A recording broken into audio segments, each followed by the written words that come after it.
Habari yako mtazamaji wangu wa kipindi chetu cha siasa ya ulimwengu. Karibu tena katika siku nyingine na wakati mwingine wa mwendelezo wa kipindi chetu, kipindi ambacho kinakujia kwa udhamini wa Mnukwa Global Visa Consultant, ambao sio tu washauri wako lakini vile vile ni wasaidizi wako ikiwa katika siku za usoni unakusudia kuelekea katika nchi za ughaibuni, nchi kama za Canada, Uingereza, nchi za Umoja wa Ulaya pamoja na Australia.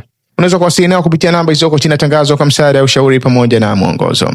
Tukielekea katika uchambuzi wetu wa leo, bila shaka tupo katika siku ya 5 ya hitimisho la kikao cha The World Economic Forum ambacho kinaendelea katika nchi ya Uswizi. Lakini katika siku ya jana palikuwa kuna movement 3 muhimu ambazo zikihusianishwa na baadhi ya wajumbe ambao wanapatikana katika kikao cha The World Economic Forum, na hasa namzungumzia rais wa Marekani na baadhi ya maafisa wa nchi ya Marekani. Siku ya jana palikuwa kuna movement 3. Movement ya kwanza ilikuwa ni ya Stephen Witkoff ambaye ni mjumbe maalum wa nchi ya Marekani ambaye Rais Donald Trump amekuwa akimtumia katika mission nyingi. Lakini vile vile na Jared Kushner ambaye ni mkwe wake walielekea katika nchi ya Urusi kuonana na Rais Vladimir Putin. Lengo la mission yao hasa ilikuwa ni mission ambayo inakusudia kuendelea kutengeneza mazingira ya makubaliano ya amani baina ya nchi ya Urusi pamoja na nchi ya Ukraine. Lakini vile vile kuna movement ya pili, movement ambayo ilikuwa inamhusisha Rais Donald Trump pamoja na Mark Rutte ambaye ni katibu mkuu wa NATO, ambapo sehemu ya mazungumzo yao walifanya sehemu ya mazungumzo, na mazungumzo yanaonekana yalikuwa yametarget zaidi katika swala la mgogoro wa Greenland, ambao Marekani amekuwa akitangaza kwamba anahitaji achukue eneo la Greenland. Lakini hitimisho la kikao lilitoa direction ya tofauti. Direction ya kwanza ilikuwa ni kuondoa msimamo wa nchi ya Marekani wa kuongeza ushuru wa bidhaa zinazotoka katika nchi za Ulaya kwa 10%. Msimamo huo Rais Donald Trump ameuondoa. Lakini ukiachilia mbali hapo, inaonekana kwamba sehemu ya mazungumzo yao yanaakisi kwamba kuelekea katika roadmap au katika uelekeo ambao unaweza ukaifanya Marekani ikafikiri labda kidogo tofauti na vile ilivyokuwa ikifikiri mwanzo. Na ndio maana pamekuwa kuna speculation nyingi, pamekuwa kuna fikra nyingi za kuonyesha namna gani structure ya au muundo wa kile kinachokuja mbele kinavyoweza kuwa kuhusiana na swala la Marekani kuitaka au kulitaka eneo la Greenland. Mfumo wa mazungumzo baina ya Mark Rutte na Rais Donald Trump tunachokiona ulifocus zaidi katika masuala ya kiusalama, kwa kuzingatia kwamba Mark Rutte ni katibu mkuu wa NATO ambaye hahusiki moja kwa moja na siasa ya ndani ya nchi ya Denmark. Kwa hivyo kwenye swala la udhibiti inaonekana kwamba linabaki katika fikra na msimamo wa nchi ya Denmark. Lakini katika swala la kiusalama NATO inaweza ikahusika kwa kuzingatia kwamba makubaliano ya mwaka 51 yaliyoifanya Marekani kuweza kuwepo katika eneo la Greenland na kuweka bezi zake katika eneo la Greenland, hasa ni makubaliano ambayo yaliifanya Marekani kama mlinzi wa eneo la Greenland, jambo ambalo Rais Donald Trump amekuwa hakubaliani nalo, na hakubaliani nalo kwa msingi wa kwamba haiwezekani kuilinda sehemu ambayo huidhibiti au sehemu ambayo huimiliki, na ndio kisa cha Marekani kuwa anahitaji zaidi kuchukua eneo la Greenland. Kwa hivyo makubaliano ya mwaka 51 ni makubaliano ambayo yalipata backup ya NATO. Maana yake walikubaliana Marekani na Greenland lakini chini ya mwamvuli wa NATO. Lakini kwa namna ilivyo hivi sasa ni kwamba mazungumzo yaliyofanyika baina ya Mark Rutte na Rais Donald Trump yanaonekana yamefocus zaidi katika upande huo wa masuala ya kiusalama, kwa kuzingatia kwamba mpango wa Golden Dome, ile mfumo wa ulinzi ambao Marekani wanakusudia kuutengeneza kuanzia Marekani, Canada kuelekea paka Greenland, maana ni mfumo ambao unagusa vile vile maslahi ya upande wa NATO moja kwa moja, na ndio maana inaonekana kwamba ilikuwa ni backbone au ilikuwa ni msingi wa kuwepo kwa mazungumzo baina ya Mark Rutte na Rais Donald Trump. Lakini swala la udhibiti bado inaonekana kwamba ni jambo linahitaji discussion zaidi, na ni jambo ambalo bila shaka litaihusisha serikali ya Denmark, pamoja na kwamba mission nyingi Marekani imekuwa ikifanya na serikali ya ndani ya Greenland kuliko inayofanya na serikali ya Denmark, kwa kuzingatia kwamba Denmark pale ni mtawala kama mkoloni. Kwa hiyo kile kinachoonekana ni kwamba Marekani huenda akaadapti, kama sio kumiliki kabisa, inawezekana akaadapti utaratibu kama namna gani Uingereza inavyomiliki maeneo katika sehemu ya Cyprus. Baada ya Cyprus kupata uhuru kwenye miaka ya 60, Uingereza waliendelea kudhibiti baadhi ya maeneo muhimu ya bezi zinazopatikana katika eneo la Cyprus, bezi ya Krotiri na bezi ya Dhakelia, maeneo ambayo mpaka leo yanajulikana kwamba ni maeneo ya nchi ya Uingereza, pamoja na kwamba ni maeneo yanayopatikana katika eneo la Cyprus na bendera inayopeperuka ni bendera ya Uingereza. Kwa hiyo kuna mtazamo kwamba huenda Marekani wakamiliki baadhi ya maeneo ndani ya Greenland katika utaratibu wa namna hiyo, kwamba wakamiliki na wakaweka na bendera zao kwamba ni maeneo ya nchi ya Marekani. Ama la, inawezekana kwamba Marekani wakajaribu kuendelea kufanya mission na serikali ndani ya Greenland ili kuishawishi iweze kutaka uhuru wake, kwa sababu watu wa Greenland wapo wanaoona kwamba hawahitaji kuwa sehemu ya Marekani, lakini wapinzani katika ile eneo la Greenland ambao ni wapinzani wa serikali iliyoko pale Greenland, wao wanaona kwamba wanahitaji wafanye mazungumzo na Marekani moja kwa moja kuliko Marekani kwenda kuzungumza na sehemu ya Greenland. Kwa hiyo maana yake kiujumla, mazungumzo ya Mark Rutte na Rais Donald Trump ni mazungumzo ambayo hayaakisi swala la udhibiti wa eneo la Greenland, lakini vile vile lakini kinachoonekana kwamba yalikuwa yakihusisha zaidi kuhusiana na masuala ya mifumo ya kiusalama baina ya Marekani na NATO, lakini vile vile hasa wote wakifocus katika eneo la Greenland. Lakini jambo la tatu au mission ya tatu ni mission ya Rais Donald Trump kusaini document ambayo inahusiana na swala la utaratibu wa amani ya Gaza, au ile bodi ya amani ya Gaza ambayo wenyewe wanaita the Charter of the Body of Peace of Gaza. Maana yake ni kwamba ni mfano au ni muundo wa kanuni ambazo zinatoa uelekeo wa namna gani swala la amani litakuwa implemented katika eneo la Gaza. Sasa mission hizi tatu zote, kwanza ni mission ambazo zinaonyesha supremacy ya Marekani au ukubwa wa nchi ya Marekani. Mission ya kwanza ni mission ambayo imefanyika katika upande wa mashariki, ambayo hasa imemhusisha Stephen Witkoff na Jared Kushner kuelekea katika nchi ya Urusi. Lakini mission ya pili ni mission ambayo imemhusisha Mark Rutte pamoja na Rais Donald Trump, na hii hasa inaonekana focusing yake ni katika upande wa kaskazini mwa dunia, katika upande wa eneo la Greenland. Lakini mission ya tatu ni ya Rais Donald Trump kusaini ile kanuni au kitabu cha kanuni muhimu za kuelekea katika swala la utekelezaji wa amani ya Gaza, ambayo maana yake ni uelekeo wa kuelekea katika upande wa Mashariki ya Kati. Mission zote hizi ni mission ambazo zinaonekana zinachagizwa na nchi moja ya Marekani, na inahusisha vile vile taasisi kubwa duniani. Manake unazungumzia taasisi ya serikali ambayo inatawala manake katika eneo la Urusi, kwa maana kwamba serikali ya Urusi, na ndio maana umetoka baadhi ya maafisa kama Jared Kushner pamoja na Stephen Witkoff kwenda kuona Rais Vladimir Putin. Lakini vile vile kuna mission ambayo imehusisha taasisi kubwa kama ya NATO katika mazungumzo yaliyofanywa Rais Donald Trump pamoja na Mark Rutte kuhusiana na swala la Greenland. Lakini vile vile mission ya tatu ni mission ambayo inahusisha watu wengi ikiwemo viongozi kutoka katika nchi nyingi duniani, kwa kuzingatia kwamba moja katika barua ambazo zimeandikwa na ile bodi ya mambo ya amani ya pale Gaza, manake barua zile zimeenda katika nchi takriban 50 zikiwahusisha baadhi ya viongozi wakubwa katika siasa ya dunia. Sasa kubwa zaidi ambayo tunajaribu kulitazama zaidi ni hili la mwisho la kuhusiana na Rais Donald Trump kusaini document ambayo inahusiana na mpango wa amani wa Gaza.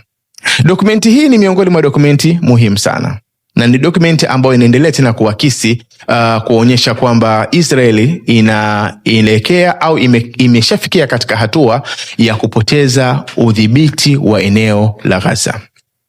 Mission ambayo Rais Donald Trump na kamati yake wamejaribu kuifanyia au kuiengineer, actually ni mission ambayo inaonekana imetazama jicho la tofauti na jicho ambalo Israeli walikuwa nalo kuhusiana na eneo la Gaza. Focusing ya Israeli katika eneo la Gaza ilikuwa inaonekana imefocus zaidi katika upande wa jeshi, kulidhibiti eneo la Gaza kijeshi.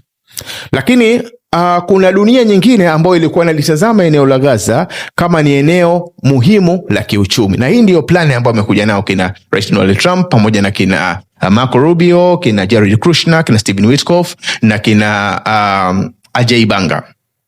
Maanake ni kwamba eneo la Gaza ni eneo ambalo kwanza lina utajiri wa gesi ambao inapatikana katika sehemu za tunasema ile pwani ya Gaza. Hilo ni pointi ya kwanza. Lakini pointi ya pili, eneo la Gaza ni eneo ambalo linaweza likaruhusu kuanzishwa kwa miradi mingi ambayo inaweza ikaifanya Gaza kuwa ndio bandari muhimu ya shughuli za kiuchumi katika eneo la Mashariki ya Kati. Sasa kiutaratibu au kiutawala, kwa sababu Palestine au ile tunasema Palestine haitambuliki kama nchi katika siasa za Umoja wa Mataifa, au ziko baadhi ya nchi zinatambua, lakini ziko baadhi ya nchi ambazo hazitambui. Kwa hiyo haiko much official. Ina maana mambo mengi Israel ndio wanayodhibiti katika maisha ya kawaida ya jamii ya Wapalestine. Sasa mfumo aliokuja nao Rais Donald Trump kuhusiana na eneo la Gaza ni mfumo ambao unaitoa Israel katika udhibiti wa shughuli za upande wa Gaza za kila siku.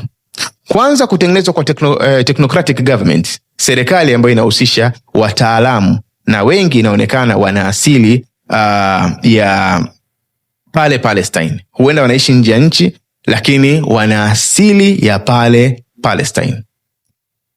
Serikali hii ni serikali ambayo imeundwa na jamii ya Palestine.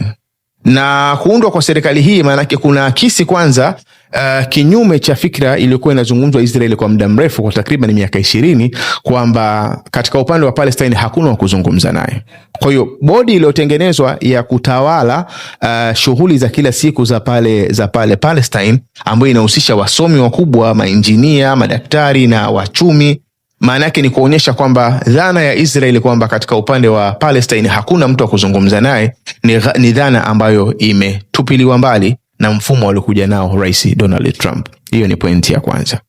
Lakini pointi ya pili ni kwamba mfumo walioutengeneza wa kuhusiana na ile bodi ya juu ambayo inasimamia mpango wa amani wa Gaza, ambayo inamhusisha yeye mwenyewe Rais Donald Trump pamoja na maafisa wa Marekani waandamizi, kwa mfano kina Marco Rubio, kina Stephen Witkoff, kina Jared Kushner pamoja na Ajay Banga ambaye anatoka katika Benki ya Dunia.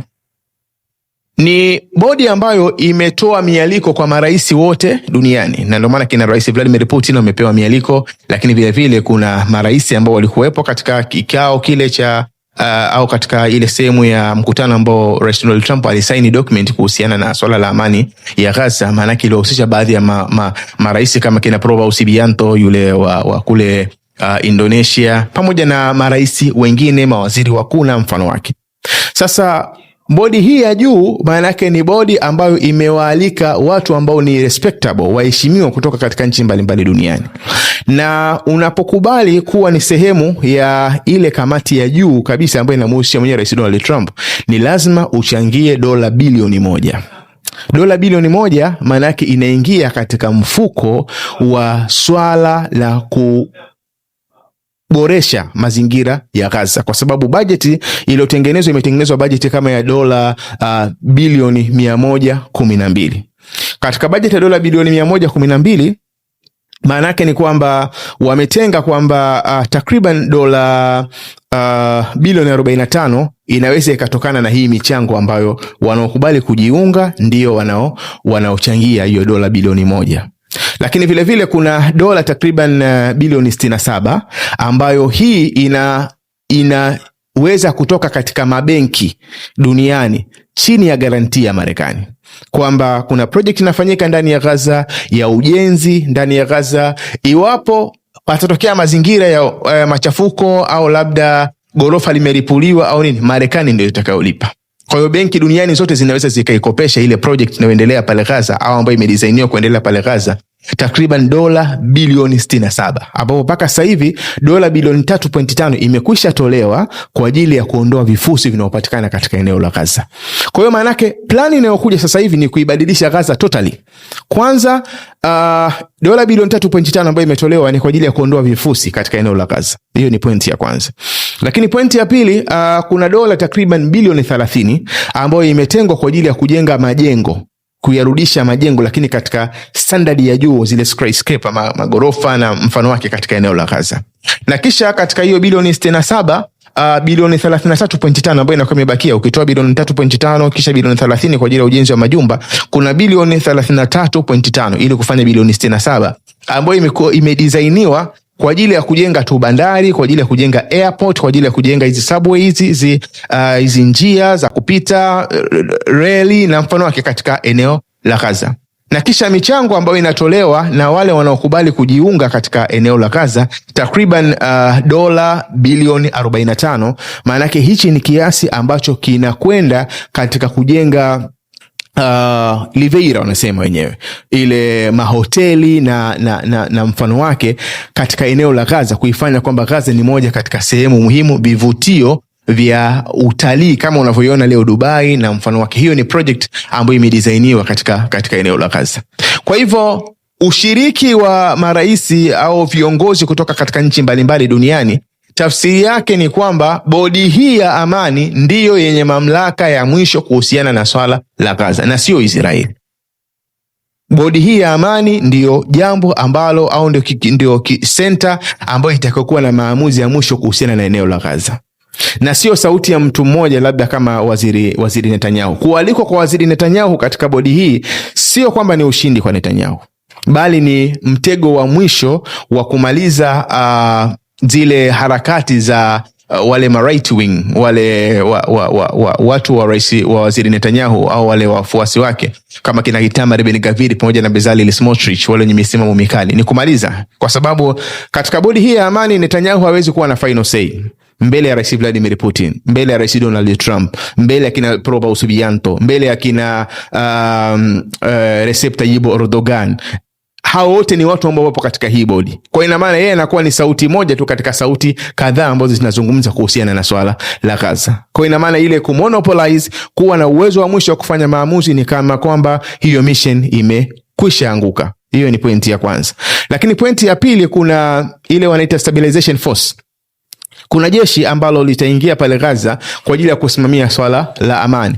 Kusimamia kwake swala la amani ni kwa sababu ya mpango ya uwekezaji unaokuja ambao unahitaji uhakika wa swala la usalama. Kwa maana hiyo IDF na mfano wao hawatakuwa na role ya kuplay katika eneo la Gaza, kwa sababu ni eneo ambalo watu wanafikiria kuhusiana na investment, watu wanafikiria kuhusiana na faida inayoweza kupatikana. Lakini vile vile kwa muda mrefu Israeli walikuwa wanadhibiti sehemu ya pwani ya Palestine, kama walivyokuwa wakitoa madai kwamba sehemu ya anga ni ya kwao, sehemu ya maji ni ya kwao na mfano wake. Lakini kwa sasa hivi mission hiyo inakuwa imeparalyze kwa kuzingatia kwamba sehemu ya pwani ya Gaza ina utajiri mkubwa wa gesi, lakini ile gesi kwa hivi sasa maana yake inarudi chini ya udhibiti wa ya amani, ile center au bodi ile ya amani, maana yake ndio inayokuwa inasimamia katika swala zima la hata uchimbaji wa gesi. Ndio maana maelekezo ya sasa hivi ni kwamba gesi itakokuwa inakuwa extracted kutoka katika pwani ya Gaza, maana yake itaelekezwa kuelekea katika nchi ya Misri kwa ajili ya kuichakata, au kinyume na hapo maana yake itatengenezwa ile wanaita floating liquefied natural gas, ambayo inakuwa ni mfumo unaotengenezwa wa baharini wa kuweza kuchakata gesi na kisha baada hapo kuweza kuitoa. Hela zote ambazo zinapatikana kutoka katika mpango wa gesi ni hela ambazo zitaendelea kudhibitiwa na kina Rais Donald Trump na ile kamati ya amani. Maana yake ni kwamba Israel haitakuwa na room ya kuweza kuplay au ya kuweza kumanuva labda kwa kutumia sio bunge na nini, hiyo itakuwa haipo. Na kwa kuzingatia kwamba katika azimio namba 2803 la Umoja wa Mataifa iliyofanyika tarehe 17 mwezi wa 11 mwaka jana, ndio lililotoa hiyo green light ya kuundwa kwa hiyo bodi ya amani na harakati ambazo zimekuwa zikiendelea. Maana yake ni azimio la Umoja wa Mataifa, na kuingia kwa waziri Netanyahu katika kamati hii ni kuonyesha wazi kabisa kwamba ameona siasa za kina Bezalel Smotrich na kina Itamar Ben-Gvir ni siasa ambazo haziwezi kuinufaisha tena, bali mentality za wale ambao wanaona sasa kwamba Gaza inaenda kupata zaidi, wamekuwa wakiamini kwamba Waisraeli wanatakiwa warudi kukaa tena katika eneo la Gaza kama ilivyokuwa kipindi cha Ariel Sharon. Kwa hiyo kuna fikra za namna hiyo ambazo zimekuwa zikiingia, lakini movement ambayo imefanywa na Rais Donald Trump inaonyesha matumizi makubwa ya akili ya kidiplomasia na akili ya kiuchumi. Kwa sababu fikra hii maana yake ni fikra ambayo Rais Vladimir Putin aliitumia kule Chechnya, Grozny kule, kwamba kwa muda mrefu Chechnya ilikuwa ikipigana na Urusi.